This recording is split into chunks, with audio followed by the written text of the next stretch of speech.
I'm Mary Lyons, the Wealth Woman. Hi, I'm Eric Alexander with Benchmark Income Group. Welcome to the Big Wealth Podcast. So the question today is, do you have FOMO for crypto? And so if we had a dollar for every time we got asked about crypto, Bitcoin, Ethereum, whatever the flavor of the day is, I'd have a lot of dollars. I don't know how many I would have, but I'd have a lot of dollars. And so I It's think definitely a hot topic right now. it is definitely a hot topic. And so I think today one of the things we really wanted to kind of talk about, I think crypto is sort of the symptom and not and not the topic. But I think to some extent it is this idea of core and explore as a foundational principle for what we do.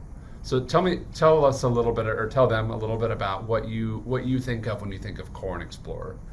Yeah, I think, well, I would say that more and more recently, over the past 6 months or so, I've had a lot of clients asking specifically about cryptocurrencies, blockchain, NFTs, everything in that space. And I think part of that is because it's all over the news. But I also think, over the past couple of years, it's gained a lot more popularity, and people see all these articles about, somebody who bet it all on Bitcoin and then became a billionaire kind of Right. situation. And so it's hard not to ask about that. But Sure. I Well, it's think what's sexy, really, right? It's yeah, it the is, flavor right? of the It's day. exciting. Because you hear all the stories of the way it goes well. I mean, no one's reporting on, hey, I just lost half of my fortune because I put it all in.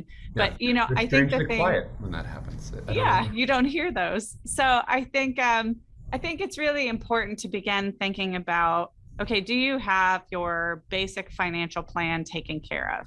Right. Because I think it's really important when you're looking at investments that could be considered speculative to understand what that really means. And it doesn't mean stay away from those investments. It just means that you're taking a gamble if you put it all on red. And so it's important to make Right. sure that you've got the basics of your financial plan taken care of before you start doing those things, or at least that you're paying attention to, kind of your worst case scenario as you're making those investments. Right. And my running joke is I don't go to Vegas with my rent money.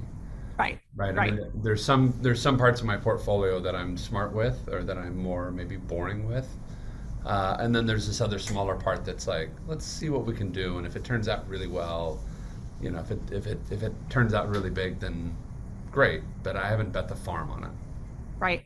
And I think, if you go even almost a little bit further in this, I had a client recently ask me how I felt specifically about their situation and their ability to invest in cryptocurrencies. Right. And I felt like I was being set up, to be honest with you, because it was very clear that the husband was interested in investing in this and the wife really wasn't. And so I thought, okay, this is kind of a landmine here.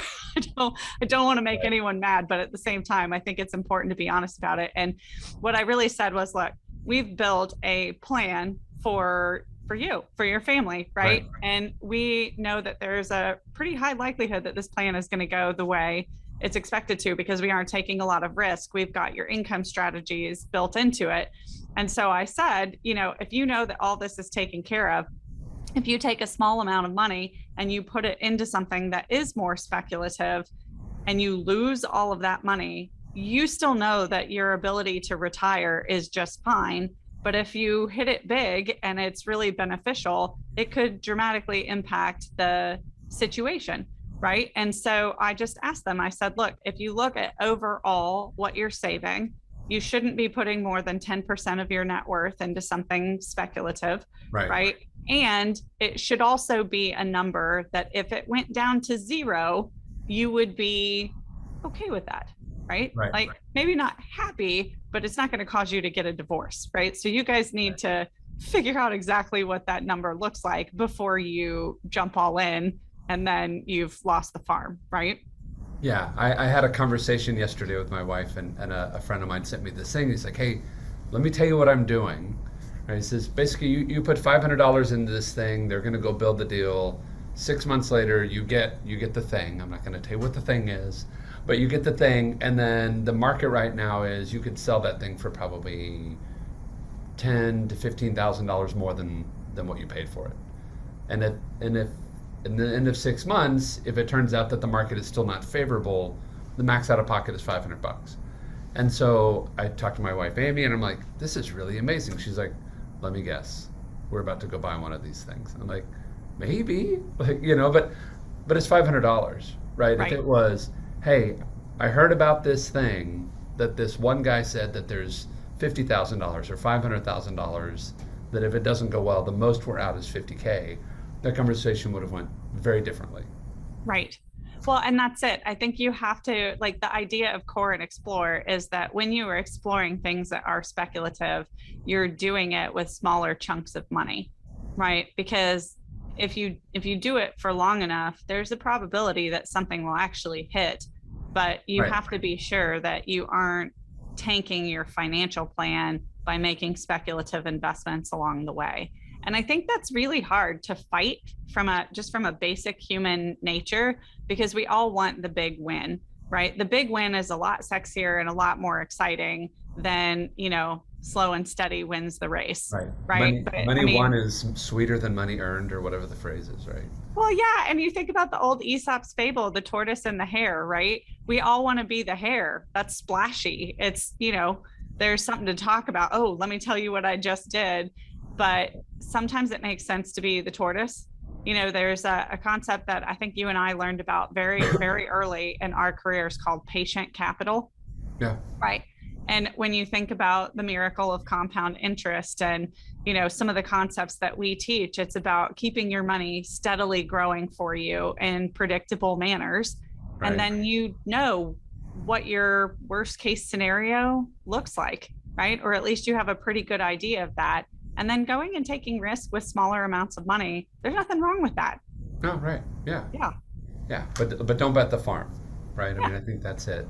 And I think those core really come back to this idea, and then we can kind of wrap up with this. But I think that core comes back to this idea of I want a really solid investment portfolio, really well diversified in equities, fixed income. I want some currency or some sort of contra assets in there, but I want it to be managed to my risk tolerance. We talk a lot about the insurance and all the things it can do as a multiplier for what we're building, and then that explore piece of it gets bolted on to either help or kind of what is the phrase we keep saying over and over again? Zhuzh it up, right? That's not even a phrase, but like to help kind of bring it along. So last part on this, what are some of, we've talked about crypto and FOMO for crypto, and what are some of the other sort of explore strategies that you've been talking about lately? Well, I think actually before we go to that, talking about crypto in general, I think you have to decide what your own personal risk tolerance is and how much you're willing to risk at that. But I think looking at, what's happened with Bitcoin and Ethereum over the past 2 or 3 months, I mean, as of the date of this recording, both of those are down around 40% from their peak, right? And so you look at that, and if you just got excited about all of this because in the past couple of months and put money in, you'd be down a pretty substantial amount. And so I think it's important to understand that when there is a gold rush, right, everybody goes after the gold, but there's an old adage that says if there is a gold rush, buy up all the shovels, because that people are going to need shovels to dig for gold. And so I do think if the volatility of the cryptocurrency market is more than you're comfortable with, then I think there are other opportunities to participate in some of the growth that's happening there by looking at alternatives. So companies that are processing transactions, right? Mining rigs, that type of thing, where you're really looking for the shovel, not the gold. And maybe your upside potential isn't quite as high as it could be, but potentially there's less risk looking at those types of investments that are surrounding that industry. Yeah, and I think that's actually a good point, because one of the things you and I we've had numerous conversations on this now, is one of the things we saw last year was gold was down, kind of high single digits, not quite double digits, but it vacillated quite a bit, but it was always and not what you would expect in an inflationary or pre-inflationary environment. Right. You would have expected, hey, inflation's high, everybody's running into gold. That's kind of the 101 playbook. Mhm. And the speculation, the conversation we've been having is, well, is gold no longer that contra asset when the world is ending? Is it now crypto? Because people are looking for something that is sort of quasi more stable, or they feel like it is. But then, just like your point, right, from what was it, November 12th down to yesterday, as of this recording, right, both of those are down 40+%. And so Yeah, we and think I of it think like that safety, but it's not. I think sometimes there's a feeling, like speaking to contra assets in particular, if you think about gold as a hedge, part of the reason that people flock to gold typically in inflationary environments is that it is a finite resource, right? And it has a value to it. And I think that, there's the easy, I think, almost misconception of saying, okay, gold's not related to the government or any currency systems, especially if you're looking at fiat currency. Right. Well, neither is crypto, so they're the same.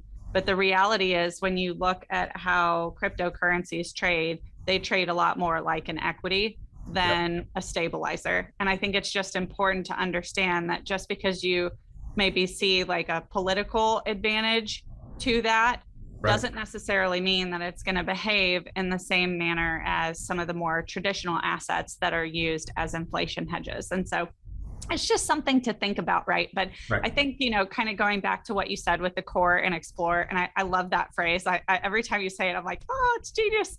Is that if you've got the core taken care of and you're headed in the right direction and you're content and happy with what your plan looks like, then it makes sense to go and explore. But again, as a general rule, I personally wouldn't look at putting more than 10 or maybe 20% of overall net worth Right. into assets that are more speculative. And I would say that's based on total net worth.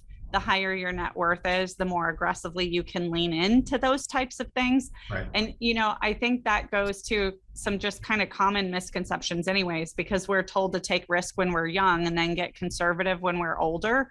And Right. I've always felt that that's been kind of a ridiculous thing to say, because why am I going to take a bunch of risk when I could lose everything? It makes more sense to build a solid and stable and predictable foundation. And when I know I've gotten that piece taken care of, to be very diligent and purposeful about taking risk with smaller chunks of money. I don't want to risk everything every time I'm making a bet. But if I'm taking small pieces and taking risk with that, knowing that the overall plan is taken care of, there's some logic in that just seems to ring truer, right? Right. Right. Well, and it goes back to, if I have $10,000 and I lose $10,000, it is a really bad day. But if I have $1 million and I lose $10,000, I may not be happy, but I'm also not destitute. So Right. it's just understanding perspective and scale. Right. Right. And I think for me, when I think about how do I know what is core versus explore, if I'm looking at my balance sheet, or if I'm looking at a portfolio, okay, which of these items are core assets and which of these are explore? I think for me, one of the things that's a really easy tell is if you have FOMO for crypto, if you have FOMO for anything, if I don't get in now, I'm going to miss out. That should be an easy signal in your brain that this is an explorer thing that you're going after. Yep. Eric, I think that's brilliant. And I think these are concepts that we can all apply to our philosophy with money. And Sure. I appreciate you bringing this topic up. It's a good one. It's been fun. So hopefully that was useful. If there's anything else we can do for you or any other questions, feel free to DM us and reach out that way. And where can they find you, Mary? They can find me at The Wealth Woman on social media, or you can just find me as Mary Kane Lyons on LinkedIn. What about you? Yeah, I'm Economics with Eric on Facebook and Instagram, and then the same as well on LinkedIn, just Eric Alexander on LinkedIn. So have a great day. Thank you guys so much.